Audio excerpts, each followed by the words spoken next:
Hey everybody, we're going to take a look at the Ghost Hunter quest line.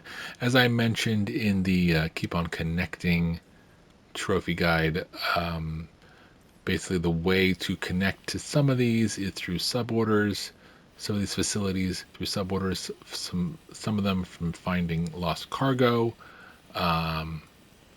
and most everybody else will be through the story, except for the Pioneer, I think, is like a tweet from the Dowser, which is pretty much a unique situation here in the game.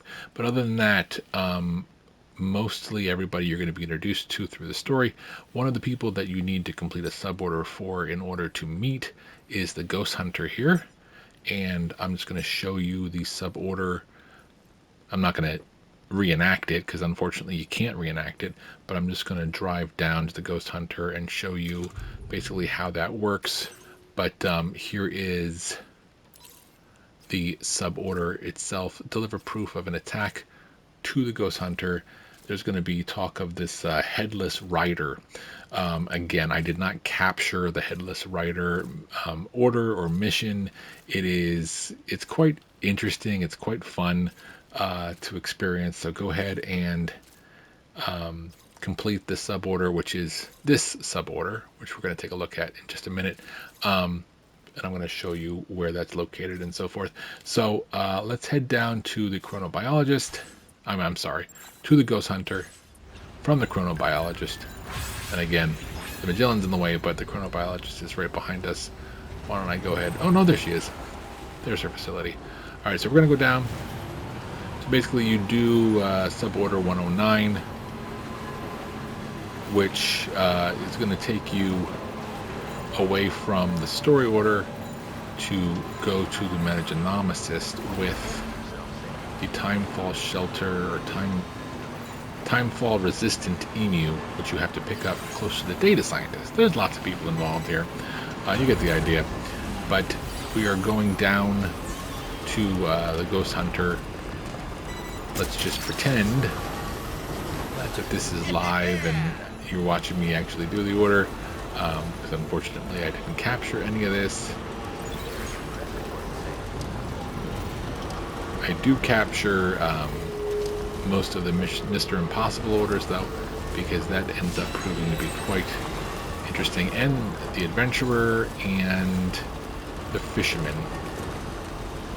A lot of those orders I was able to realize I should probably capture just because they're kind of important. Make sure we get all those. So the Ghost Hunter is over here. For my version of the map, there's a lot of structures here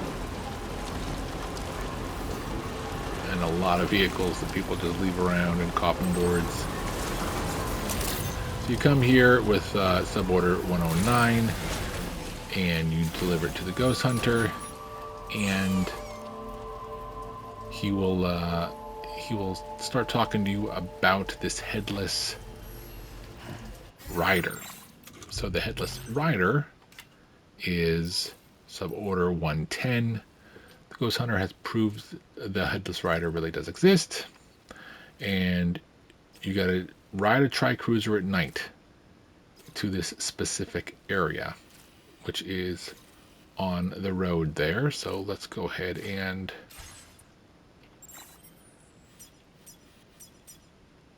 it's right about here where you see these tri-cruisers. So we're gonna just make a simple map. We're gonna jump on the road and we're gonna go over there. I'm just gonna show you the site that you need to go to. Now this, what I'm showing you is, this is I'm post-game, post-platinum, post-everything here. So we do have the Cupid turned off. I can't remember which one it is. Whichever one removes the ghost mechs from the game, whether it's off or on, either way, we're doing it the right way, and you're allowed to do that. You're given the ability to do that once you complete the story. You can turn the Cupid on or off, whichever one it is, and that will remove any ghost mech enemies from the map. If you have it turned the other direction, whether it's on or off, I can't remember, then randomly in specific areas you will get attacked by ghost mechs who will just be kind of dormantly floating there waiting to attack you, or while you're driving they will pop out of the road on motorcycles and you'll have to do a kind of road rage kind of battle using your weapons. And that's exactly what you need to do for this sub-order. You're going to come to, I thought I was going slow. We're going to speed it up here and go to the source of the fight here. And as you can see, let me get out and look around here. These trikes here, they're not just abandoned by other players.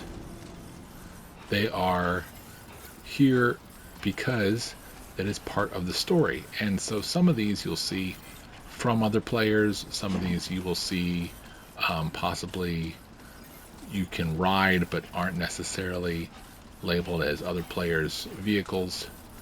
And then you'll see these kind of these versions that are broken down, maybe even missing a few tires. Look at that. And then what you can do here, you can bring your own trike. You can travel here on a trike on your own, or you can grab one of the many that are here. I'm gonna get on this.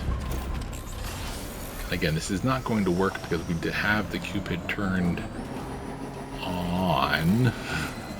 And then here at this particular road creator, I apologize, I forget the term for it, road maker here, it will be glowing red, and you'll have a cutscene here where it glows red, and then you will start the fun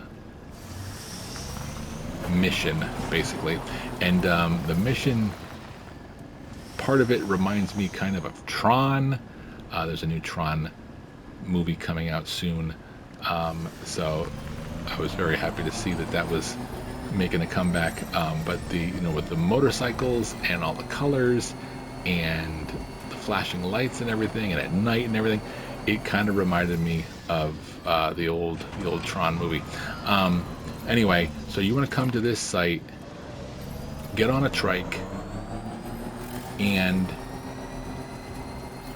come to this area here. It'll be glowing red, and you will start a very fun mission involving motorcycles and shooting guns and destroying lots of fun things and doing a little road rage. And then from there I will show you the rest of the Ghost Hunter orders and complete his whole quest line. Alright, we will check back with the rest of the video. And here is the trophy for the Headless Riders Unmasked that we just discussed how to approach. And in my gameplay, this was something that I did kind of in the middle of the story, or at least towards the end of the story, when you go up to the mountain and you go to the chronobiologist, and then she introduces you to the Ghost Hunter and so forth. But when the game is complete, when the story is complete, you are given the option to turn the Cupid on or off. And when you have it turned on, and I'm going to mess this up again, even though I practiced and looked at this over and over again.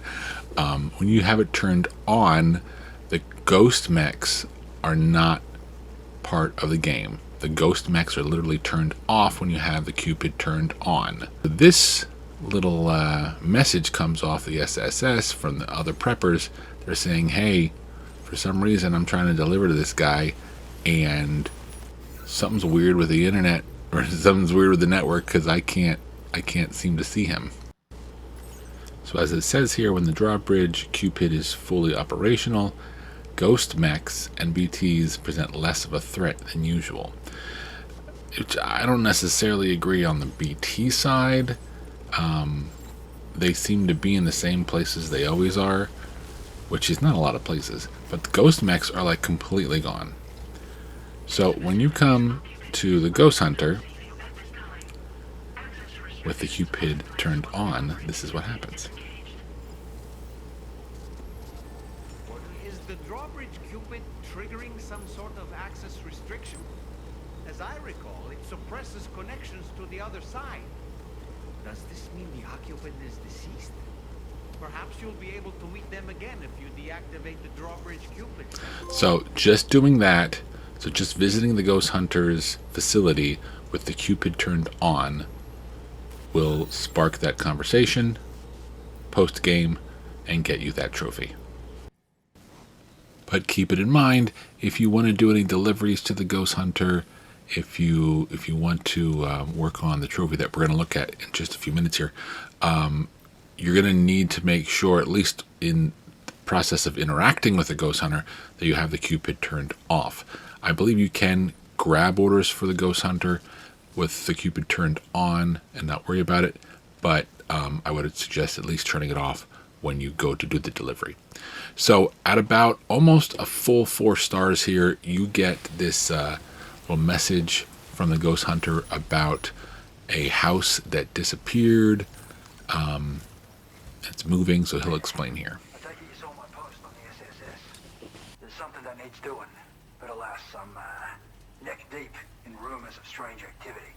Reckon you could do us a solid and take care of it? Check the sub-orders on the delivery terminal here for more info. And I'm sorry, I don't think there's anything about a house disappearing. I think it was only moving.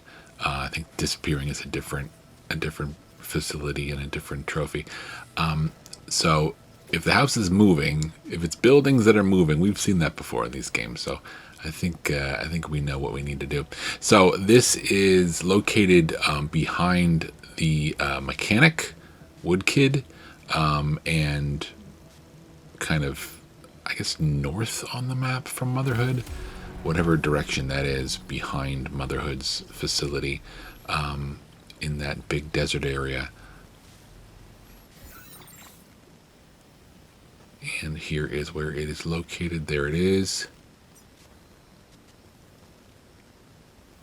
Not hard to get to, but as was mentioned, moving buildings, which probably means you want to bring some weapons that are going to fight BTs. If you're at the point where you have capture EX grenades, or you've already captured some BTs, that may be a good thing to bring along. Whether you want to capture a BT, or at least if you have some BTs in your Pokedex, basically, then that's definitely going to help with where we're going and what we're doing.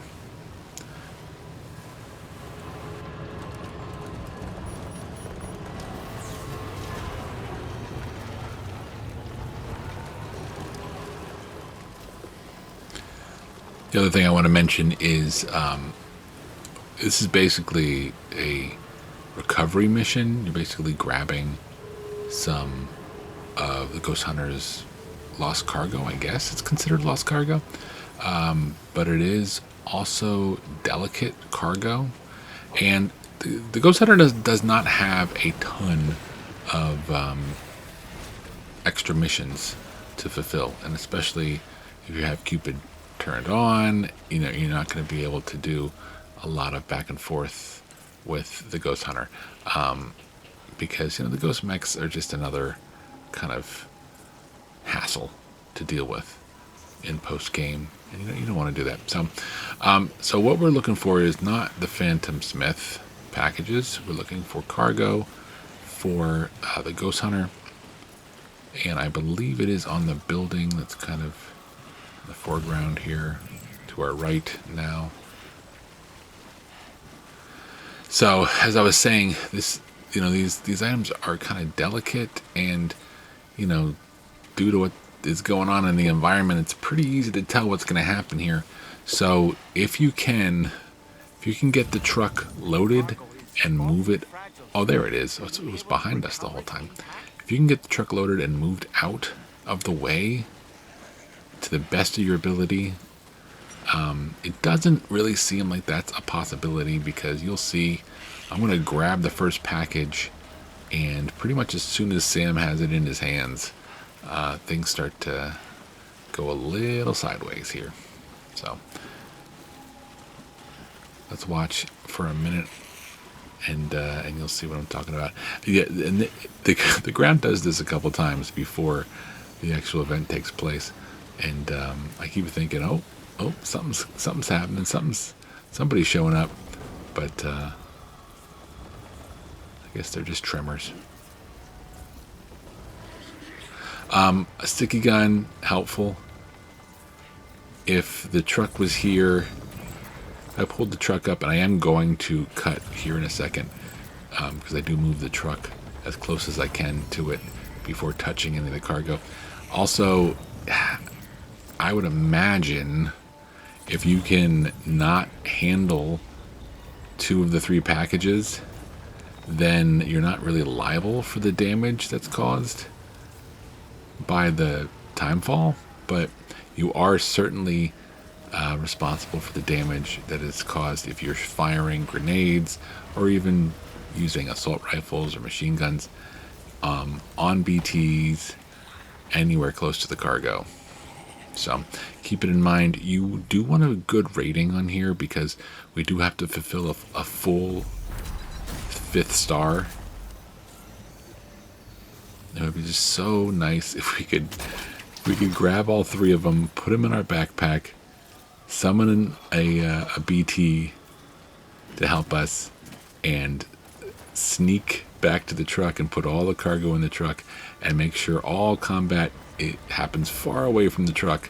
That would be ideal, but you're going to see that's not what's going to happen here. So we got our first piece of the cargo, and as soon as we go to try to get on the building itself, I think, is what spawns it. So if you can get higher up and use your sticky gun to grab all 3 of them, then you might be able to handle the cargo before things start escalating here. But we went ahead and we summoned, at the time, this was the best BT I had captured, and it definitely does the trick. It's the octopod or octopoid. I'm not entirely sure how to say it. And we do a pretty good job of just taking care of the Elden Ring finger demon here.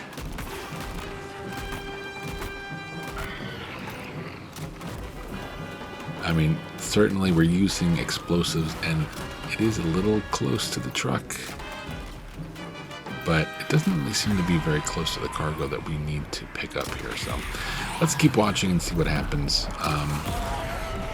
But again, try to be mindful of where that cargo is. Try to be mindful of where your truck is, because you don't want anything damaged that's going to affect any star ratings you're working on or orders you're trying to fulfill. Especially if you're still working on Seasoned Porter, trying to get those S ranks for the various categories of orders. You want to bring as much like rocket and grenade launchers as possible when you know you're doing these kind of fights, because shotguns aren't very effective from long range on these guys.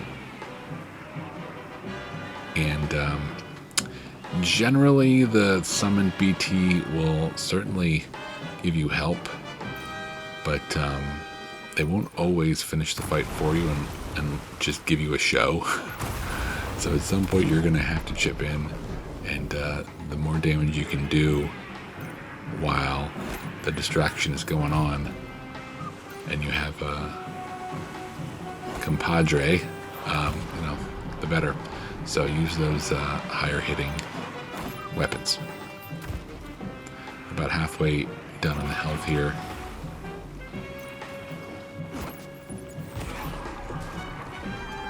So just keep in mind, once this is completed, we'll move on to 5 stars, and then we'll be able to work on the actual trophy we're looking at here about Terminal Knot City.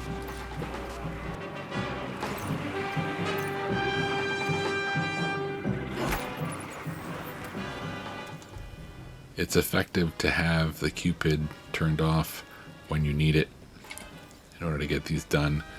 And I wanted to wrap it up.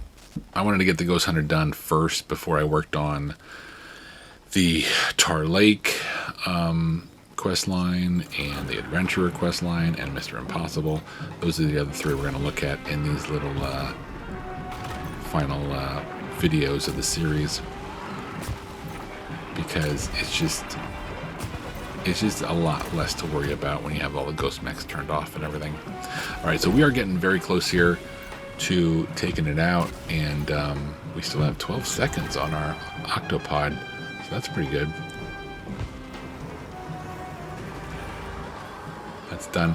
If I had a capture grenade, and maybe I even did, I could have thrown it in kind of the palm of the hand of the BT enemy there, and taken it as part of our collection. That one and the big crab one are the only 2 I didn't end up capturing. And when we look at the Adventurer quest line,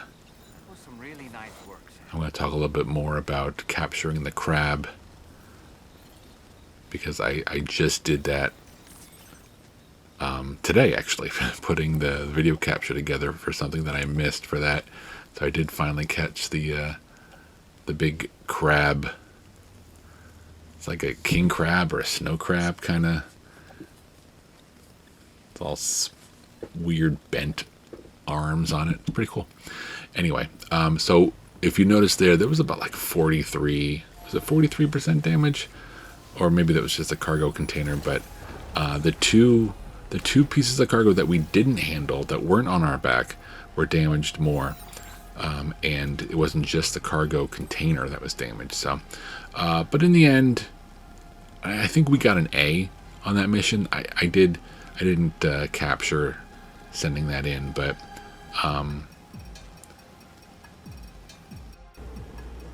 regardless, when you get to almost a full 5 stars, you're going to get this message about F8 at serious risk of a void out, and that Sam is the only one who can deal with these kind of things. So F8 is Terminal Knot City, and we're gonna head on over there to the Ghost Hunter to get the information. Doing all right, I hope. You seen my latest SSS post? I've been working day and night studying these chiral crystals that you brought me. You have to forgive me if I'm a little less social than usual.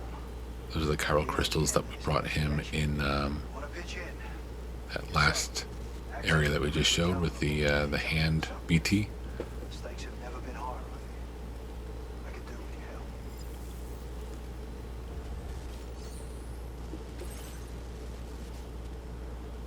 Save F8 from a void out. Shows you where to go.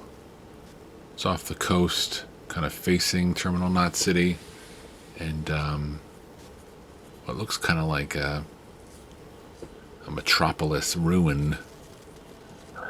Bunch of taller buildings, and looks kind of like shipwrecks and all sorts of stuff in the water. So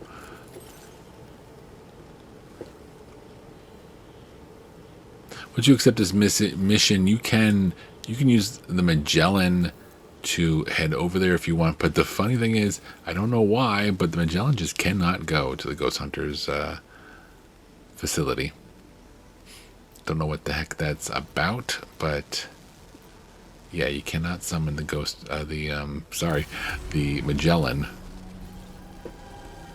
The DHV Magellan cannot come to the Ghost Hunter so that you can fast travel straight to Terminal Knot City and hang a left. I'll take a look at the tar currents in the vicinity. And yeah, so in the end, what we ended up doing was, I think, putting it on is that East Fort Knot. Just driving over there and skipping around to the other side of the mountain where we need to be. At this point, I didn't have all of the roads upgraded or even built, so it would have taken a bit of a slog to get there. But that's where it is. Pretty self-explanatory. And once we get to the area, we'll take a look at what's going on here.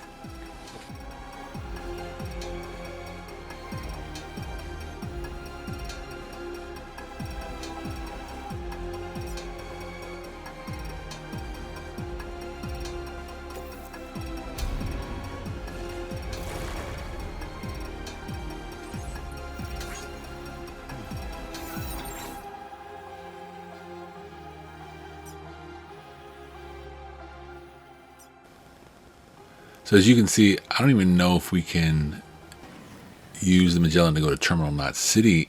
So we ended up just skipping, I don't know, maybe 2 or 3 facilities that are connected to the road, and we could have just probably put it on coasting autopilot there for the truck and just let it drive most of the way where we're going. But either way, get yourself over to the coast, and if you notice, there was a little ghost mech kind of marker there in the middle. I did run into a bunch of ghost mechs, and they did use up a little bit of my resources and arm ammo and all that kind of stuff. So again, I mean, maybe you could turn it off for the drive and turn it back on when you get here, or turn it back on at least when you go to report back to the ghost hunter. But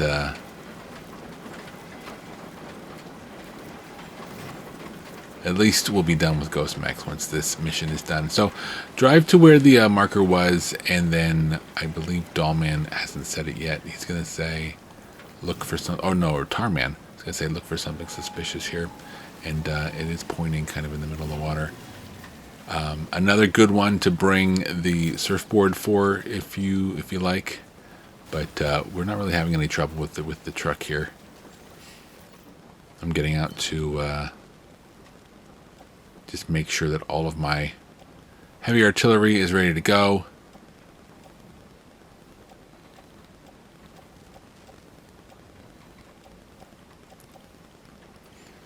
And of course we are going to summon some BTs to help us here. I don't believe at this point, I don't believe I had the I think it's called Gigas. The like humanoid, very tall BT, the one that we fought in the first game at towards the end of the story. So run towards the marker and it will kick off.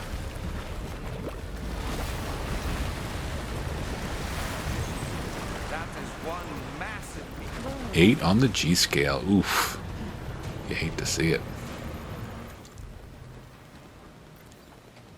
So go ahead and summon your most powerful BT companion, and start shooting at anything that shows red or orange. Also get to higher ground because you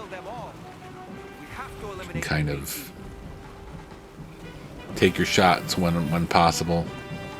This guy's going to be a little distracted.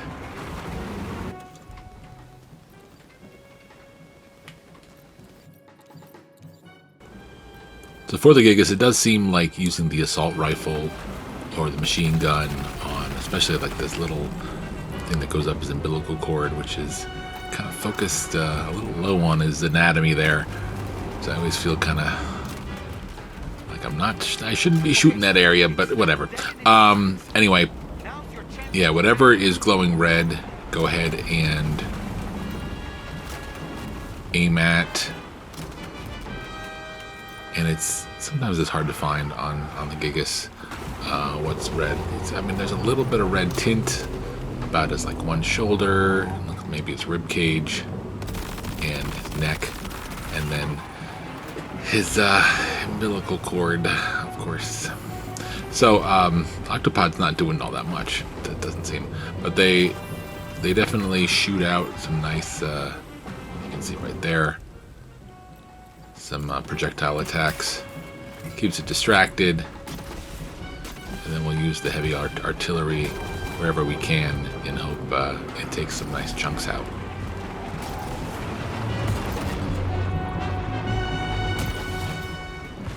If you keep firing and you keep your distance, and if you have a BT summons, those aerial BTs, sort of like floating brain guys, they're not really going to be too much of a problem for you. And of course, as always, if you run out of artillery, if you run out of weapons to use, get yourself to lower ground where there should be a couple helpful, fellow players throwing some weapons. Yeah, I got kind of stuck in the borders of the fight here, and I wasn't sure if I was stuck for good or what. So, but luckily there was a little way to climb back out. Octopod is still doing some kind of damage. Can't really tell. Yeah, I mean, we're about halfway, a little bit more than halfway, so that's pretty good. Seems like something's getting done there. You could also aim for like the reddest, aerial BT, and that will explode and take most of the other ones with it. And if you do it close to the Gigas' head, hopefully that'll help. Now he looks like he's just giving up. He's just waiting for it to be over.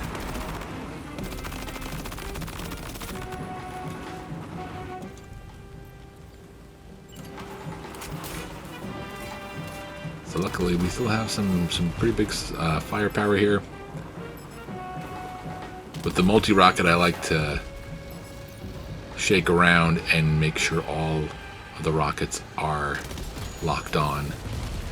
Otherwise, you're going to probably lose your chance to have as strong of an attack.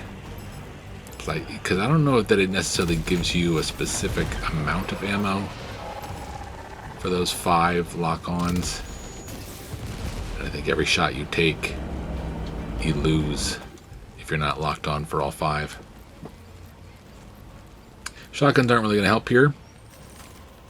And we are dropping it. It's such a nice feature to be able to drop all the ammo you don't need, or all the weapons you don't need anymore. And now I was kind of regretting, or actually maybe I do it here. I was kind of regretting not having a capture grenade. I don't remember. Maybe this is the one where I do capture him. So yeah, so now I'm going down to get some assistance from other players, throwing me weapons. Quadruple rocket launcher. There it is. And this should be enough to seal the deal. That really stunned him, so I thought maybe I was all done, but the health meter tells me something different. Right about now would be the good time to throw the capture grenade, but it's definitely hard to aim it towards the opening of his head at this angle, so I don't think you can wait till he's in this position, because he's already dead.